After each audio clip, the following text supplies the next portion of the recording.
In the peaceful countryside of Vermont, USA, three close friends, Ethan, Noah, and Grace, spent every afternoon helping their families on nearby farms.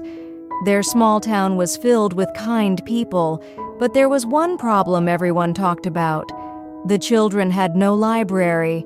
Whenever they wanted to read about space, dinosaurs, inventions, or science experiments, they had to travel over an hour to the nearest city. Most families couldn't afford the trip, so the children dreamed instead of discovering the world through books.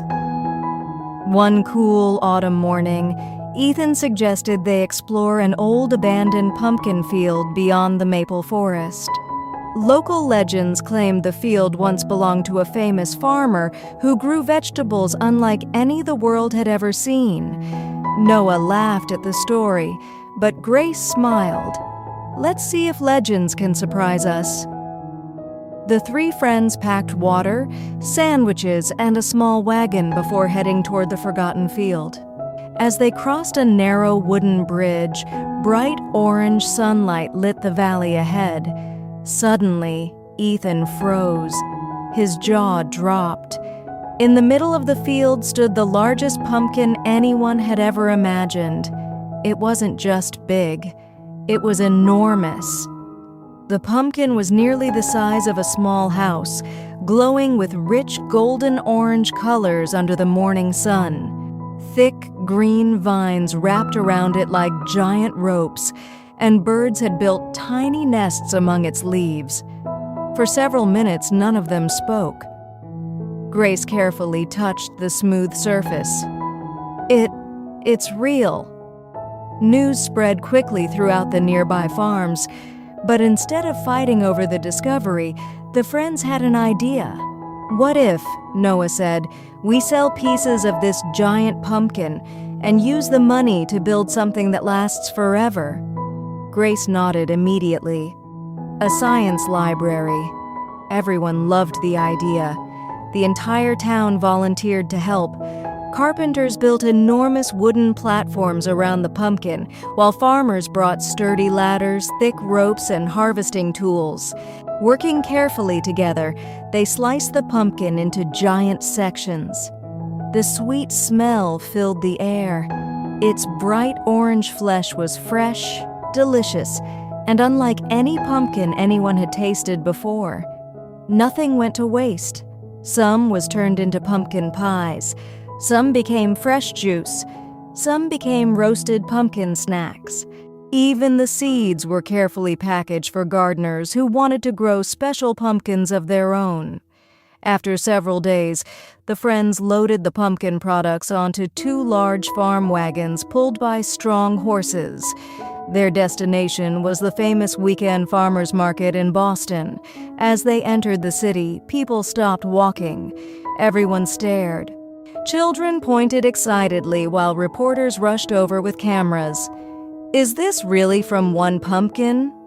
Customers lined up for hours. Families bought pumpkin pies. Restaurants ordered fresh pumpkin. Bakeries competed to purchase the sweetest sections. Garden centers eagerly bought the rare seeds. Musicians played cheerful music while local television stations interviewed Ethan, Noah, and Grace. When the market finally closed, the three friends counted the earnings. The wooden table overflowed with stacks of dollar bills and shiny coins. They had earned far more money than anyone expected. Back in their hometown, they gathered everyone inside the community hall. Grace unfolded a simple drawing. It showed a beautiful brick building with large glass windows, colorful reading rooms, science laboratories, computers, and cozy corners where children could quietly enjoy books. Everyone applauded. Construction began the following week. Trucks delivered red bricks, timber, cement, steel beams, windows, paint, and solar panels. Builders worked alongside volunteers from every family. Parents mixed concrete. Teenagers carried bricks. Grandparents prepared meals for the workers. Even young children helped plant flowers around the future library. Day after day, the building slowly rose. First came the strong foundation, then the walls, next the wooden roof. Electricians installed bright lighting. Carpenters built hundreds of bookshelves. Artists painted colorful murals showing astronauts, oceans, wildlife, planets, robots, and famous inventors. Soon, thousands of donated books arrived from schools, universities, and generous families across the country. The science room filled with microscopes, telescopes, globes, fossils, and simple experiment kits. Computers connected students to knowledge from around the world. Months later, the building was finally complete. Its entrance displayed a wooden sign that read, "Dream Builders Science Library." On opening day, nearly the entire town gathered outside. Children wore their best clothes. Parents smiled proudly. Colorful balloons floated above the entrance while a local band played joyful music. Ethan, Noah, and Grace stood together holding a long blue ribbon. The mayor thanked the three friends for proving that even one extraordinary discovery could change hundreds of lives. As everyone counted together, 3, 2, 1. The ribbon was cut. Cheers echoed across the valley. Children rushed inside with sparkling eyes. Some opened books about rockets, others explored dinosaur fossils. Many gathered around the telescope, eager to look at the moon that evening. Grace quietly watched them from the doorway.